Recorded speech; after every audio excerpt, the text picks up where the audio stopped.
Hi ನಮಸ್ತೆ ಎಲ್ಲರಿಗೂ. ಎಲ್ಲರೂ ಹೇಗಿದ್ದೀರಾ? ನಾನಿವತ್ತು ದಾಲ್ ಮಾಡೋಣ ಅಂತ ರೆಡಿ ಮಾಡ್ತಾಯಿದ್ದೀನಿ. ಸಂಡೇ ನಾನ್ ವೆಜ್ ಮಾಡಲಿಲ್ಲ, ಹುಷಾರಿಲ್ಲ ಅಂತೇಳಿ ನಾನ್ ವೆಜ್ ಬೇಡ ಅಂತ ನಾನು ದಾಲ್ ಮಾಡ್ಕೊತಾ ಇದ್ದೀನಿ. ಎಣ್ಣೆ, ಸಾಸಿವೆ, ಕರಿಬೇವು, ಇಂಗು ಮತ್ತು ಹಸಿರು ಮೆಣಸಿನ್ಕಾಯಿ ಇಷ್ಟನ್ನು ಹಾಕ್ಕೊಂಡು ಒಗ್ಗರಣೆಗೆ ನೆಕ್ಸ್ಟು ಬೇಳೆ, ಟೊಮೆಟೊ, ಈರುಳ್ಳಿ, ಬೆಳ್ಳುಳ್ಳಿ, ಸ್ವಲ್ಪ ಉಪ್ಪು, ಸ್ವಲ್ಪ ಅಡುಗೆ ಎಣ್ಣೆ, ಸ್ವಲ್ಪ ಅರಿಶಿಣ ಇಷ್ಟನ್ನು 4 ವಿಷಲ್ ಕೂಗಿಸ್ಕೊಂಡು ಚೆನ್ನಾಗಿ ಮಸ್ತು ಇದಕ್ಕೆ ಸೇರಿಸ್ಕೊಂಡಿದ್ದೀನಿ. ಇದಕ್ಕೆ ಸೇರಿಸ್ಕೊಂಡು ಸ್ವಲ್ಪ ರುಚಿಗೆ ತಕ್ಕಷ್ಟು ಉಪ್ಪು ಮತ್ತು ಕೊತ್ತಂಬರಿ ಸೊಪ್ಪು ಹಾಕಿ ಒಂದು 3 ನಿಮಿಷಗಳ ಕಾಲ ಕುದಿಸಿದ್ರೆ ದಾಲ್ ಸಾಂಬಾರು ರೆಡಿಯಾಗುತ್ತೆ.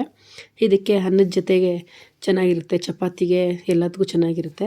ಇದಾದಮೇಲೆ ನೆಕ್ಸ್ಟು ವರ್ಕ್ಗೆ ಹೋಗ್ತಾಯಿದ್ದೀನಿ. ಒಂದು ಹೇರ್ ಸ್ಟೈಲ್ ಬುಕ್ ಆಗಿತ್ತು, ಆವಾಗಲೇ ಒಂದು 20 ಡೇಸಲ್ಲಿ ಅವರು ಬುಕ್ ಮಾಡಿದರು.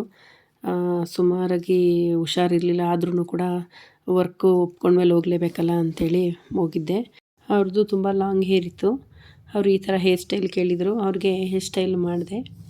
ಅಲ್ಲಿಂದ ಮನೆಗೆ ಬಂದು ನಾನು ಬಿಸಿ ಬಿಸಿಯಾಗಿ ಕಾಫಿ ಕುಡಿದು 5:30 ಆಗಿತ್ತು ಆಲ್ರೆಡಿ.